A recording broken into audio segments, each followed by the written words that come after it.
Hundreds of people participate in the walk to end Alzheimer's Saturday morning at Sports Core 1 in Rockford. Alzheimer's is a brain disease that impacts memory, thinking, and behavior.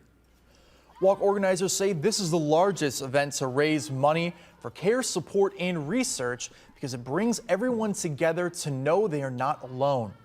Those who were at Saturday's event may have seen a familiar face as the MC. First at 4, anchor Anna Marie Schutt. The event's raised at least $65,000 of their $75,000 goal. The walk's manager says this walk hits close to home. I lost my grandmother to Alzheimer's disease when I was about 11 years old. So I don't really remember that time period. I don't remember her going through Alzheimer's disease, but now I think about my family and how it could affect us again. So I think about my family's future when I am fighting for this cause.